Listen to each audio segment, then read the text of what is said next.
So here's where the first hiccup comes into play. In between that first time frame, it's about a week. He comes back and he says, okay, can you put a quote together for the whole project and do, for example, let's say delivery of filters weekly. Put it all together and let me see if I can get this approved. So I put that proposal together, weekly invoicing all the way through project completion. And then a few days go by, it's crickets. A week goes by, crickets. I'm like, oh man, every day or week that goes by, we will not hit the timeline. When I reached back out, my contact had left the company. No. Oh, yeah.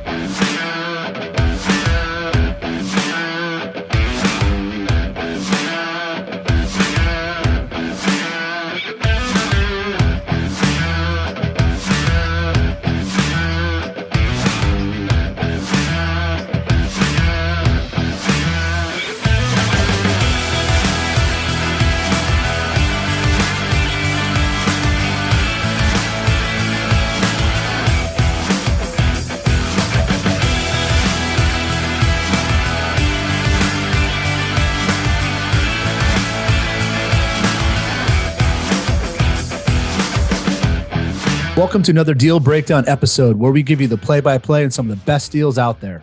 I'm Derek Chevy, and I'm excited to be meeting with Keith Jordan. He owns an air filter distribution company in Colorado in the mechanical HVAC industry. Welcome, Keith. Thank you very much, Derek. Happy to be here. I've been listening to you for the last 2 years. I'm excited. I'm really excited to have you on today. Appreciate you making it happen. So let's get right into it. Tell me a little bit about your background.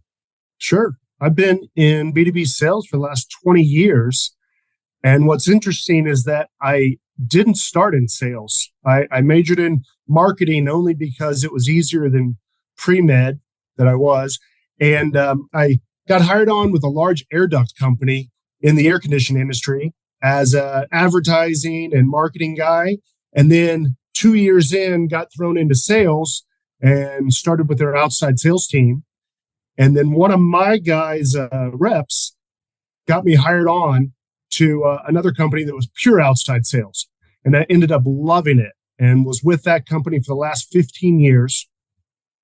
And then just recently, last year, purchased an air filter distributor here in Colorado and continued into the air filter industry and HVAC industry. Curious, what were you doing in advertising that led to outside sales? It was more of just taking the position that my degree was in. And at that time in my life, I was super shy. And so talking to people, doing cold calls, making any kind of sales appointments, even at trade shows, I would sweat. I would be so nervous talking to people. And so I wasn't really interested in it. And it maybe just progressed because what I saw is my drive to just climb the corporate ladder or get better or own my own company eventually. I pretty much had to go through the sales route. I figured out. Yeah. So I just gradually worked my way through it and dealt with the nervousness, and it subsided over the years. Wow. A lot of people facing their fears. It's a difficult thing, especially going from an advertising degree straight into sales. I mean, that's tough. Tell me a little bit more about this company that you purchased. What do you sell? Like, what challenges does it solve your clients, and what industries do you serve? Sure. Yeah. So we're this industry of the commercial air filter business is that there's a lot of mom and pops out there. Every state has their own air filter distributor owned by a family company. Because the filters, shipping them long distance is expensive. So the only way to really make good margins is to have a local warehouse and serve local customers. And so basically this company was a customer of mine at my previous company for the last 15 years. And so I was real good in with the owners and knew that they were retiring. And I had tried to buy 2 other filter distributors over the last 10 years and they fell through. This one I wasn't going to let slip through my fingers. And so I actively left my previous company where I was VP of sales for the US to take a step or two back, learn the business so that I could be educated and buy the company and start immediately as soon as I buy it to make it run as profitable as possible. And so basically what we do is we supply mechanical contractors and commercial buildings with their air filters and indoor air quality products. So we've got a host of products that take care of mold, virus, bacteria, or particulate control, or odor and VOC reduction. So as the wildfires were popping up in California and Colorado the last few years, we've got products that can take care of that and clean the air before it gets into the buildings. And then, as we all know, the pandemic, COVID pandemic last year, most people don't know that over the last 15 years, there were 5 other pandemics that just didn't hit the US. I was privy to them because we were an international company and we dealt with a product that disinfected airborne virus, mold, and bacteria. So I've lived through SARS-1, MERS, Ebola, swine flu, all of that. And so when COVID came around, it was right in our wheelhouse, and we knew how to protect occupants of the buildings. Wow. Hey, talk about good luck for you getting involved in that industry right before this global pandemic happened. Wow, you scored there. You know, it's for sure. It's good timing. Yeah, I mean, I think about it though. For air filters, is that something that when you sell the product, is it something just as the building is being built that someone would need that your offerings, or is that something that they need throughout the existence of the building? It's both. So when you build a building, you have to have HVAC system, heating, ventilation, and air conditioning. So they have to have filters to both protect the equipment and to protect the occupants. And over the years, filters have progressed from initially being just protection of the equipment to actually really protecting the occupants of the building, and can be considered improving the environment of office workers, of schools, of churches, factories. And so that it improves the indoor air quality so that we don't have issues when we're working however many hours a day in an office environment. We're not breathing whatever harmful outdoors or whatever harmful manufacturing process is producing. So it's pretty vital in the life of a building. Yeah. And it also seems like something that as an employee, you don't stop and you think about, I hope my company's doing this. I would just hope everyone is doing it. Curious about how the biggest thing. Yeah. Nobody thinks about this industry. It's just completely hidden. The last sales rep I hired, he said, "Oh my gosh, I didn't even think about this industry, but it makes so much sense because it's a consumable." So you make one sale, you build a relationship with your customer, and they have to buy the next set of filters, buy the next set. It could be monthly, it could be quarterly, or annually. That's what I was going to ask. Yeah, exactly that. So when you sign these contracts with these companies, do they have it? Is there like a commitment to the amount of replacement filters that they have to buy in that amount of time, or is it just when they need it? It's both. So there's some organizations that go out for bid, and you have competing people competing or pricing for that, and then they give you a 1 or 3 year contract. And then you got other people who you just develop relationships with, and they just call you every time they need filters.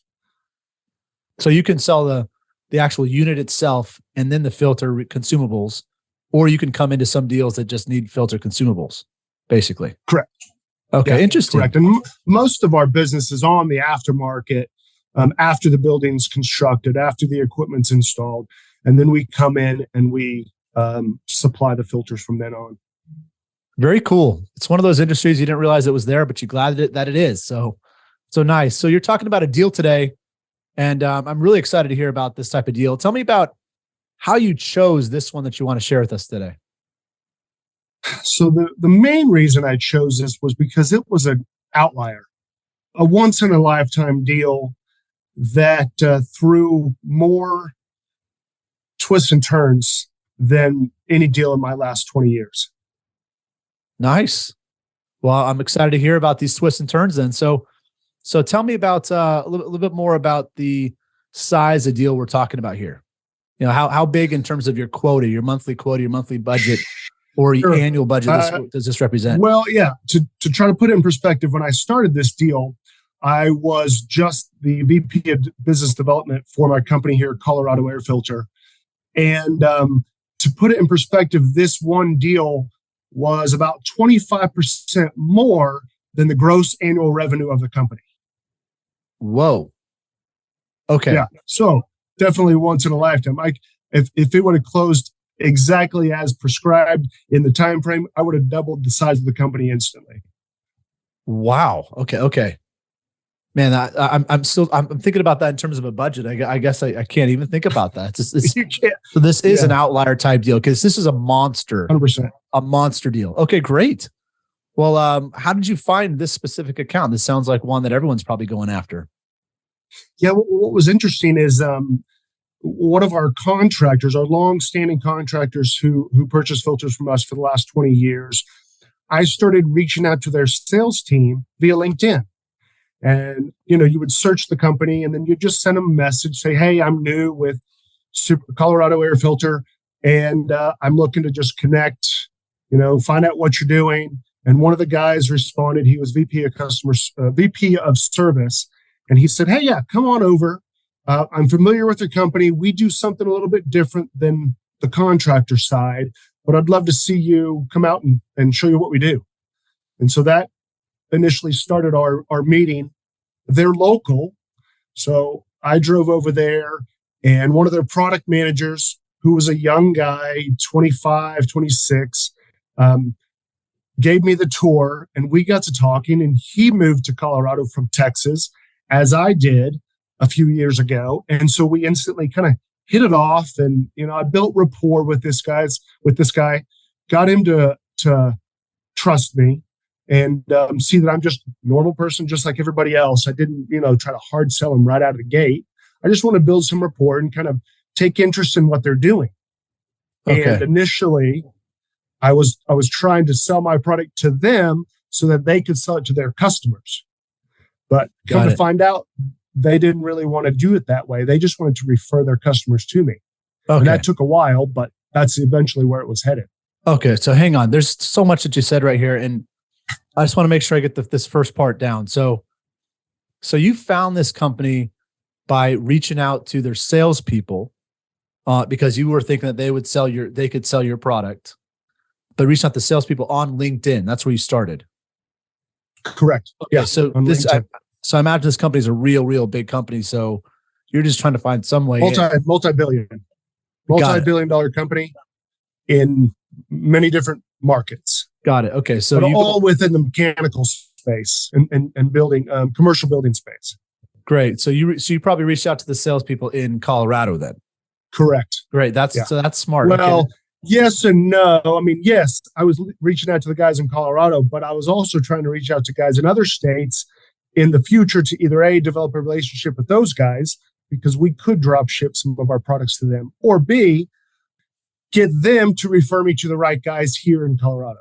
Okay, got it. So how many, let's just talk about how much time it took for you to actually get some communication going with these people on LinkedIn. Was this immediate, or is this a long-term thing where just one day they replied? No, it was over a few months, continually reaching out to this guy and this guy and this guy until one guy responded. I mean, some of them may be too busy or don't know who we are or using somebody else. And so, of course, those guys are just not going to respond. You got to catch them on the right time frame or right day for them to get back to you. And so maybe I just got lucky with this one guy saying, yeah, I know your company. Come on over. But also, he was doing something new in the industry. And so he probably wanted to share it with everybody he could. Okay. So timing wise. Now, what were you saying to these people in your LinkedIn messages? I'm curious. Do you remember? Well, yeah, absolutely. When you first start with a new company, you can use the easiest line there is, which is, hey, I'm new. I'm just trying to introduce myself. Hey, you've used this in the past. Let me come in. Let me introduce myself. Let me buy you lunch. Just general basics of sales right there. It works pretty well. Nice. So then this one guy ended up biting and because he also wanted to introduce you to something he was doing. And he invited you in, and that was the guy that you ended up hanging out with. He showed you around, you built rapport with, and then correct. that's when you found out from him that his vision was he wanted to send his customers to you. That guy? Yes, correct. Okay, got it. Okay, so now would you call that meeting? Was this person like the salesperson? Or who, I guess, what was this person's title? He was VP of service. So he dealt with all of the customers. So Okay, he got it. sold his products to his end users. So he was a sales guy. Okay, got it. Okay. So is that typically the person that you would be meeting with when you go set up appointments? Well, yeah, initially, yes. We want to meet Okay. with the sales guys because we want to educate them on our products so that they know what to say when they're pitching it to their customers. And then through that, if it's an engineered type product, they introduce us to the R&D side in their company. Okay, got it. Okay, so you have this first appointment, and the guy brings you around and shows you around the facility and things like that. I guess tell me a bit more about the challenges you faced or the challenges you found or that they were experiencing. Like, how did you form this relationship with them in this first appointment? So initially, I we had a conversation about where you're from because I had just recently moved to Colorado, maybe a year before switching companies. Yeah. And so I always ask people, hey, where are you from? It's crazy in Denver. You meet more people who have moved here than have grown up here. And so it's a fantastic first way to start a conversation. Yeah. And so basically, yeah, I just said, hey, where are you from? I just moved here from Texas. And the guy was like, oh, hey, I just moved from Texas. And we're like, oh, where are you from? This guy was from Dallas. I was from Fort Worth. So like neighbors. And so Nice. we started the conversation off that way. And then as he's showing me through their processes and their massive manufacturing facility, I'm asking questions about the processes and then trying to gauge where I can fit in, where I can help them. And finally, we hit a problem that they were looking at was air filtration. They needed a lot of air filters, and their customers didn't like the constant replacing of filters. In this particular industries, these massive modular units were being positioned in remote areas. And so they were using what we call disposable pleated filters, and they were replacing these things every 3 weeks to 6 weeks, when normally in an office environment, these filters will last 3 to 6 months. Mm. And the amount of filters they were going through were tens of thousands. Wow. When in a commercial building, the average sale is $300. So it's a big expense that their customers were not aware of at the initial, and it was becoming a problem. So I immediately thought, hey, this is not sustainable. That amount of money that they're spending on air filters is not sustainable. So what can I do to help them? And eventually I got back to with one of my manufacturers who had a absolutely perfect product for this. And that's kind of how we got back into this company to do a presentation and educate them on the true performance of filters, making sure they have the right filter for the particulate that they're looking to capture, and one that lasts longer. So we reduce their expense on these filters. And basically, we came up with a solution that gave them an ROI of 13 months. Wow, that's huge. I want to back up a little bit on this though, because you mentioned that you ended up going back to your manufacturer. So where did that first meeting end that you had with them? Because it sounds like you found there was an opportunity. At least you suspected there's one. It seemed like there was a much better situation for them to be in. How did you close that meeting? Like, what did you close it for with the customer? So at the end of the initial meeting, I was smart enough to bring samples with me first off. Yeah. So I had air filters, I had some dust screens, some hail guards, cottonwood screens, and I initially kind of asked them questions about what are they using, what type of filters are they using, what are their customers asking for, and I paired it with the samples that I had initially just to give them an idea of where I was going. Then after I left that meeting, said, perfect, let me go back, get with some of my manufacturers, gather more info. We'll set another meeting in a week or two when I've got the information. And I can come back to you with a much more solid recommendation and the reasons why we're recommending this to you. And so that's how we left the first meeting. Great, great. Okay, perfect. I love that you brought samples. You brought different visual aids too to talk about and at least to guide the conversation on that first appointment. It's really, that's something that I think salespeople should be doing more often than they typically aren't. They go in there and they try to wing it. And you went in there thinking, I need to get a next step. So I really like how you did that. It sounds to me like this opportunity might have been more than just the air filters. Like it might have been whole new units too, based upon having a different type of unit that could supply a longer term filter. Is that what the manufacturer's leaning towards as well? The product you're going for? Not necessarily a unit, but a different filter inside of the same filter housing that they have. So we just switched out from a paper pleated to a more longer term metal washable filter. Okay, great. So you had this. So the next meeting happens. And so tell me about how this meeting goes. So the next meeting, I was brought in, and they actually brought in their R&D team. And so, of course, we go to the conference room, and it's not a full presentation. And I've done full presentations for years, PowerPoint, the whole thing. But I brought in those samples, and I went over the details of the products we were proposing. And then after that, we created the initial interest with our R&D team.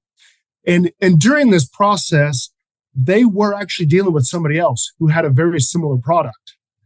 But they said this guy was way too pushy and just way too aggressive. And so, yes, I was thinking about this in the back of my head. Okay, I want to be as aggressive as possible and move this along step by step without being like this other competitor. And so what that required was just a little bit more patience on my side. Still no hard pressure sales. Still just, hey, I am just here local. I'm a normal guy. I'm trying to help you guys out. Give me your time frame, and I can work with you on that. So tell me, so how did that come up though about their vendor that they're already working with that was too pushy? Like, tell me how that came up, and then how you read that. Well, I asked them flat out, what are you using? Who have you used in the past? Because this wasn't a new thing. They had been using somebody in the past. And so in order to gauge where I need to be, I got to know a little background of it. I got to know who they're using and who I'm competing with. Got it. So you asked that question in the meeting.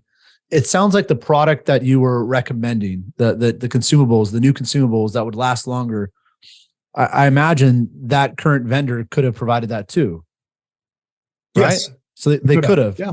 But instead, maybe there's some sort of, were you the first person to bring up the fact that there was a better filter that they could be using?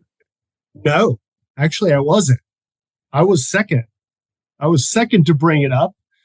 And what's funny is that we always think we got to be first in everything, but routinely it's the second guy who can learn from the mistakes of what the first guy's doing and create a better solution. And that's kind of what we did. Oh, nice. Okay. So the first guy was the current vendor that brought it up then. And Yes. and so they mentioned to you that he was pushy, and then you read that, you took that in. How did you know how to use that with them based upon what they were saying to you in that meeting? How did you take the fact that you didn't want to be pushy, you want to be different than, you want to be more aligned with as a vendor that they wanted to work with and not be pushy? Yeah. What were they saying to you for you to take the cue of saying, okay, this is a moment for me not to be pushy like the other vendor? I got lucky. They flat out said, we're kind of irritated with our current vendor. He's too aggressive. He's too expensive. His filter's not exactly what we're looking for. And he's too pushy. He keeps trying to hammer us every week, pushing. And so, take all of that information in and develop your strategy based on which factors you think you can compete with. Got it. So then what was the next step then from that meeting? So from that meeting, I was still thinking, I'm going to sell to these guys. They'll mark it up. They'll sell it to their customers. But they came back to me and said, you know what? We just don't want to deal with this. In the grand scheme of their business, it's a tiny little piece that they would just outsource to me. So they started referring me to their customer base. And that's kind of what kicked it off. One of their big customers in a state next to Colorado, called us up, was using this other filter company as a trial, and said the same things that my customer here in Colorado was saying. Those same things. He's too expensive. He's too pushy. It's not the right thing. We just don't like it. Can you help us with this? And I said, absolutely. So the next step was, all right, I need to make a site visit. I need to get on site, see what's going on, what challenges are they having, and get face to face with the customer, with this customer of a customer, right? And find out his background, share with him my background, let him know that I'm an expert in this industry and that, yeah, I can help him out with anything that he needs. And that's kind of what we set was the third appointment. I got the manufacturer to fly down. We drove 5 hours and met with him for a day, drove 5 hours back. Wow. Awesome. So it's just another discovery meeting, but you're being brought in, as a recommendation from their company that they worked with. So it's like, correct, so it's like the best lead you possibly could ever have. Yeah, for sure. So then from here, it was like a warm referral. It wasn't even a cold call, right? I mean, you get the backing of your customer vouching for you. So it was perfect. That it is perfect. So what was the next step there? So then he outlined the deal, and it was tens of thousands of filters that we need by a certain date. And it was a large number, but, we had a poker face. Didn't phase us. Inside it phased us, but to them, didn't phase us. Okay, that's going to be tight, but if we start immediately, we can probably do it. And so on the drive back, the manufacturer and I talked about it and put a production schedule together and got our pricing together and put a formal proposal the next week of, hey, we can do this many filters every week to hit your deadline of target. And did a Zoom call with the guys, again, to try to be face to face, and laid out the plan. And so they loved it. But he had to go back to corporate and get his purchasing guy on board, his CFO on board, and ultimately the president to follow through with this project. What was the time frame on that? Like, how long did that take? Well, so here's where the first hiccup comes into play. In between that first time frame where it's about a week, he comes back and he says, okay, can you put a quote together for the whole project and do, for example, let's say delivery of filters weekly. Put it all together and let me see if I can get this approved. So I put that proposal together, weekly invoicing all the way through project completion. And then a few days go by, it's crickets. A week goes by, crickets. I'm like, oh man, every day or week that goes by, we will not hit the timeline. So when I reached back out, my contact had left the company. No. Oh man. Yeah. So what happened? Now I'm stuck with the one guy at corporate who was just hired 2 weeks ago to push this through financing. And so he's like drinking from a water hose. He's got all these new things he's trying to learn. And I'm trying to push my project through and just get it started. And so, I send him a bottle of wine and say, hey, great to meet you. I'm so-and-so. This is my project in here. What are you looking at? What's the time frame? We have to hit this goal of a time frame. And every week that goes by, we're not going to hit it. And he goes to financing and he comes back and he says, okay, we're having problems because the project was huge. The end number was huge. Yeah, we broke it up, but the end number, the timeline was still huge. Yeah. And he goes, okay, we got to quote it differently. We got to try to get it through financing in a different scheme. Can you quote it on just the first month? Let's just do the first month to get the project started. So I re-quote it, give it to him. Nothing. I hit crickets again. A day, 2 days, a week. I'm like, oh my God. So I reach back out. I'm like, man, hey, we're getting close here. We're ramping up. We got raw materials coming in. We're ready to go. We just need the go ahead. We just need the purchase order. And he's like, nothing. Another week goes by. And in the middle of this is when I reach out to you for some advice. Yeah. I go, okay, look, I've got this big project. I don't want to be pushy because, from the first guy being too pushy. Right. But what else can I use? What else can I use to just get some feedback? Yeah. And ultimately, your response was, hey, if there's a timeline, you can still hammer them and say, guys, we have a production schedule that needs to be met. We need some feedback, and use it that way instead of just yelling at them and try to hammer them and say, ask for a PO and all that stuff. So I did it and they got back to me. It wasn't a good answer. It was just, we're still working on it. Still working on it. So, a few weeks go by and it's no purchase order. Still no purchase order. So they still need this by a certain date because they're building they're building buildings. Yeah. Those things are still exactly. happening. The property is still on schedule. The units are being made. They're getting prepped to install on site, and they're going to ramp this thing up at a certain date. Well, just just pause for 1 second. So, looking back on this, I know this isn't done yet, but this is almost kind of like a challenge for your company too, thinking, hey, we're going to get more deals like this. And if we're going to get more deals like this, how are we going to be able to handle large orders like this in a short time frame? Like, we need to put processes in place. So the next time these guys want this done, this isn't like this big fire drill. We need to make sure that we could say yes with confidence and not stress the whole time, in order to make it happen. So it sounds like all this stress, I know there's a happy ending at the end, but all this stress ended up being something good in the end, I imagine. But anyway, so we're back here. They still haven't figured out the date. They still haven't figured out the go ahead yet. What do we do now? So the next step was, I need to get in contact with more people at corporate because corporate's in another state. I only know one guy there, and who knows, he may leave too. If he leaves, I have nobody there that will help me push this deal through. It'll probably just die right there. And so I can't get any response from my contact on saying, hey, is there somebody else? Can I talk to somebody else? Can I talk to your boss? Can we do a conference call, a video call, so I can share the project timeline with your boss or your controller or your CFO?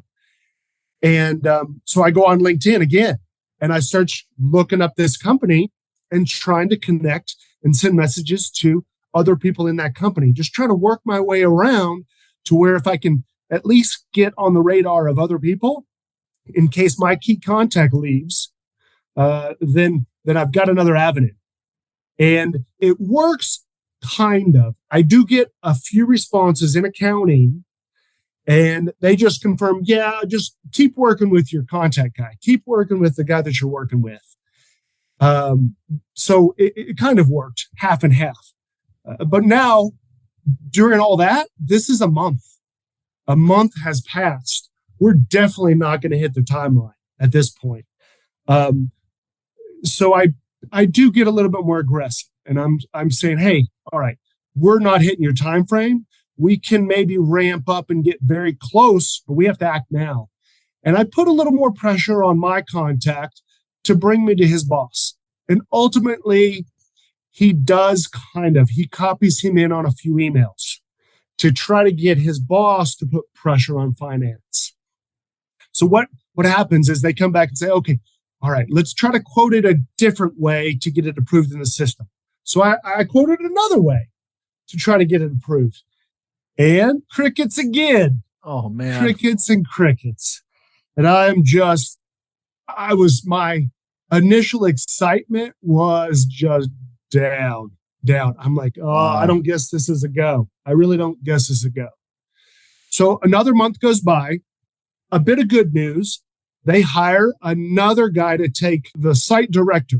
So my initial contact who got this project started and started pushing it through, they hired a guy to replace him. And my guys at corporate say, hey, talk to the new site guy. So I go, oh man, okay, fantastic. Initiate a conference call with him. I walk him through the progression of the last 3 months now of frustration and how we can help them, how we can solve this problem. Right. And the ROI and how much money your customer is going to spend on these filters if they don't get this in motion. And he gets it. He's on board. So he goes, all right, let me go back. Let me start talking about this. Let me go back to finance. So he goes back to finance. Less than a week later, he goes, okay, give us a quote for 1 container and maybe I can get this pushed through. So I'm like, okay, well, I guess we'll limp through this then. We're definitely not going to meet a timeline, but we'll get it going. We get a PO. So all right, fantastic. We've got a step forward.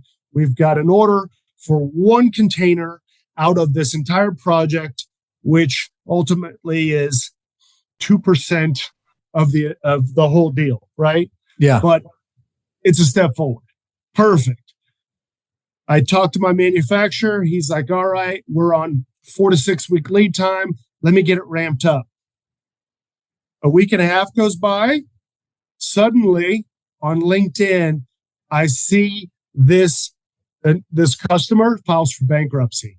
So not my mechanical, but their customer who is building all this sites with all these containers files for bankruptcy. That's the one that's buying from you, right? Yes. Yeah. Okay. So because you the had end user, the end user, the lead, is the one that you've been working with. Exactly. Oh, files for bankruptcy. Wow. So a couple of days go by and they reach out and they say, hey, yeah, we're going to have to cancel the PO. Oh my God. And so I'm completely deflated. But my customer, the mechanical contractor, was actually in for these guys for millions. And so they got stiffed harder than I got stiffed. And granted, so the one of the silver linings would be if we would have gone through with this project and we would have got them this product, we only had a portion, maybe 20% that we asked for down payment. The rest was going to be invoiced.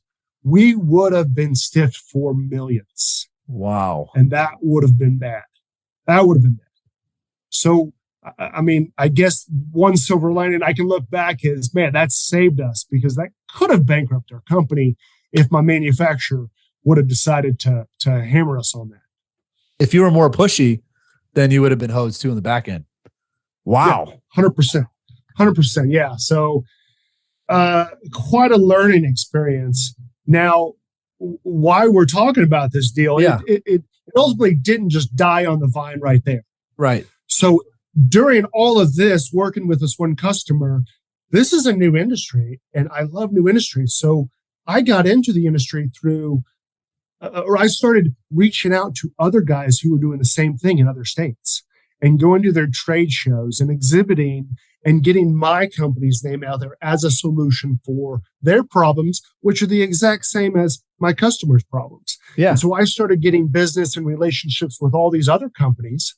Meanwhile, this big guy, his machinery is still out there and still running and still operating. One of my other customers ended up buying it, have now come back to me and said, hey, let's get this project going again. Let's get another container or a few containers going. We got the PO. They're in motion. They're trying it out. They're testing it out. And then they're going to start phasing it in over a longer time period. So ultimately, it's come back around through so many different hoops. And so that's kind of why I wanted to highlight this deal, because most guys think, short-term deals, you've got to get in, close it, and then get out. This is one of the longest deals of my life, and it's still in process. But one of the greatest things I learned was you got to have patience. You got to know when to push and know when to have patience. That's the thing.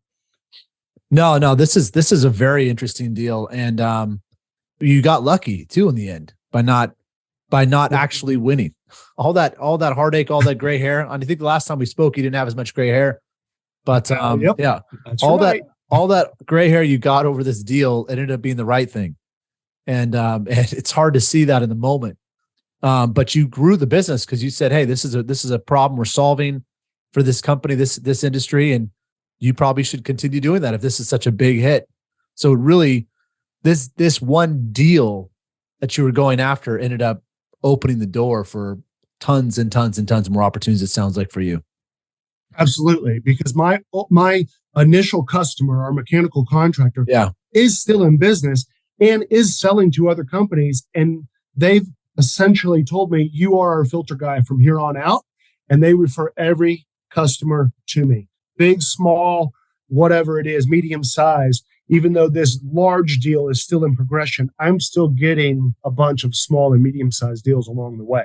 Wow. And then during all of that, I purchased my company that I'm working for. So lots of changes over the last year and a half. Yeah, lots of change. Hey, this one deal created all these branched off and all these opportunities for you. That's awesome.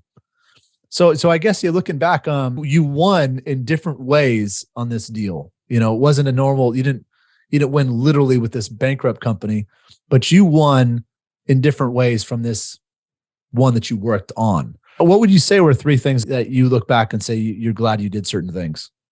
The one thing that, well, there's three, but the first one is getting in and developing a relationship with your key contacts that are in the industry. People buy from people. We know this. Even in a consumable industry such as air filters, it's still people buy from people. And so developing that relationship, they'll pay a higher price to buy from somebody that they trust and that they like doing business with. And so that was a first thing that I went in and tried to present myself as, hey, I'm just like you. I can help you out.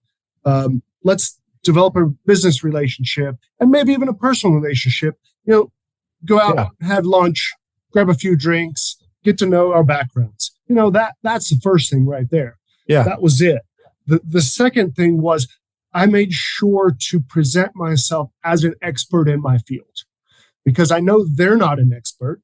So they're going to rely on me for, hey, is this the right solution here? What about in this climate or this climate? What do you think is the right solution? And so, secondly, that was it. I presented myself as an expert. But that also comes from years of being in the industry and gaining the knowledge of many different geographies and business climates and contaminants. So it's just an experience level. And then, you know, the third thing was just willing to take my time with them, you know, not being that high pressure guy, not trying to push and trying to give them a quote every week and say, I need a PO in 48 hours or I'm walking. No, you know, I need to work through their processes and work through their timeline on these things. No, that's fantastic. And I think one of the things I like to say too, and is so you don't get so worked up on one deal that you're working. You ask yourself the question, well, what if I had 10 of these going right now? Same sort of deals. If I had 10 of them going right now, would I be as obsessed with this one? You probably wouldn't be, right? And sometimes you need to have much more in the pipeline so you don't go nuts on that one deal. So you can be patient like you did, Keith. But yeah, that reminds me, there was another tidbit of info during this process that you said exactly that. You were like, stop stressing about this deal. If you had 10 other deals, large deals in the pipeline, you wouldn't be able to stress about this. It would just be another deal that you go through the motions.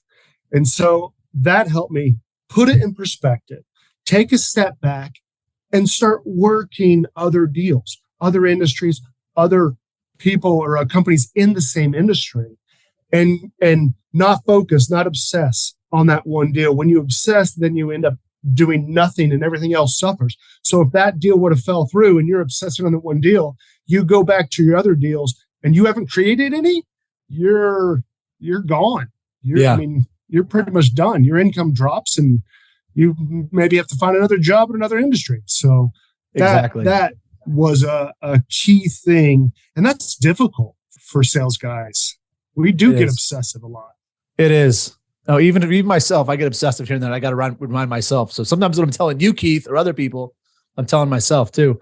I really liked how during the process too, you kept branching out and trying to connect with more people and tried to take control of what you could control, which was you continuing to do something else. And whether it was a branching off in different industries or branching off in different customers or even other contacts within in the account.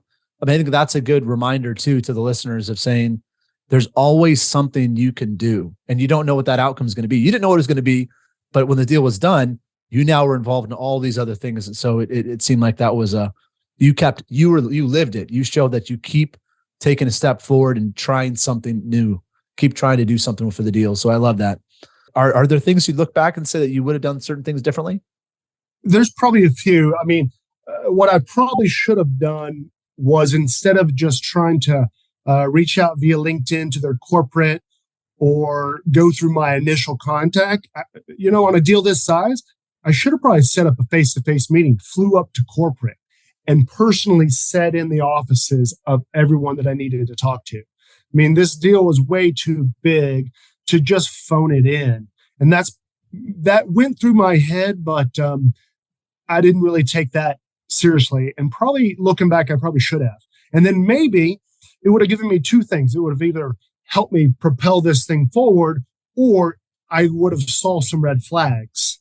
And then if I would have saw the red flags, then I could have been better prepared for the worst case scenario that I wasn't prepared for. Yeah. And I imagine it would have been in one of those meetings too. They would have been like, hey, I got to tell you something confidentially, Keith. We're in trouble. That's why this thing's slowing down. You're a good guy, but hey, this thing's not going to happen. And sometimes it happens in those back end meetings where they don't want to put that in writing, right? And they maybe they don't want to put it over the phone, but they'll tell you face to face. So you're right. That could have been something you could have done. And especially on deals like this that are large, big deals, sometimes you just want to look in the eye of the person that you're buying from. And so they can go, I trust this individual, and they're going out of the way. This is who I'm buying. I'm buying from this person. It's not just this email address that's coming across here or whatever. Like, this is a real human being, and that makes a difference. So yeah, good stuff with that. Now, what about, as a whole, any words of wisdom to all the salespeople out there, the B2B salespeople that are trying to win big contracts like this, and maybe they're involved in something like this right now, or they just want to have a big win? What advice would you have for them? Sure. Recently there was a motto that I saw on social media that really struck me, and it's called the rise and grind. And essentially, every day you need to get out there, and some days are going to be good. Some days are going to be bad. Some days are going to be absolutely awesome. But if you don't have that consistency to do it every day, you're going to have those ups and downs in sales, and those troughs are going to take you out. And so most new sales guys, and even now after 20 years, I still kind of do the same thing. Is I'll get gravitated to those big deals. Oh man, I want a big deal. These tiny deals, they don't excite me anymore. I want something big. And you forget about the consistency in this job that it takes to survive year after year. If you want to make this your lifelong career and hit the top tiers of the 1%, it's consistent actions, consistent daily through every stage of the sales process, from prospecting to meetings to proposals. It's tough. That's probably one of the hardest things of this industry, is to stay consistent. That would be my number one goal. And you're not going to be perfect at this. My number one piece of advice is what I'm trying to say is, you're not going to be perfect at this, but you just want to try to get more consistent every day that you do this. And that, before long, it builds and builds and builds.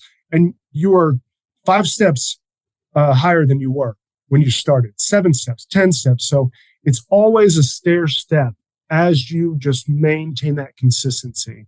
And that's what you have to focus on, really. You have to look at it long term. Yeah, I love it. This is great advice. It really is, for everyone that's listening. Consistency, it's not easy to do, but consistently doing the right things is the most important thing. I think I spoke about that on a previous podcast, but But yeah, I really love this deal that you talked about here, Keith. Just specifically about how when things weren't going right, you kept thinking, what else can I do? And it wasn't just with that account, but it was also like you leveraging the fact that there was a real challenge that you're solving. And you're saying, if we're solving this, there's other companies and other industries that you could do the same thing. And you kept taking steps and taking action. And even though this one deal took forever and ended up having a lot of twists and turns, like you mentioned, this one deal could be one of the reasons why your company does exponentially better this year than you did before, just because of the things that you started because of this one deal. So very inspiring deal. If people want to reach out to you further, just maybe to connect with you or to learn more about you, or even to connect with your company and just start a conversation and get to know you, what's the best way? Sure. Yeah. Feel free to email me, keith@supertechfilter.com. And then you can visit our website, supertechfilter.com. It's a little dated. I'm in the process since I took over the company. One of the first things was to create a new website. So we should have a new website in the next few months. But yeah, those two ways are the easiest thing to hold me. Well, great. I've been a big fan of yours ever since we first connected, Keith. And I think a lot of people will be after this episode. So I really appreciate you coming on today. Absolutely. It's been a blast. Thanks very much, Derek. Yeah, thank you. So everyone, that's it for today's session.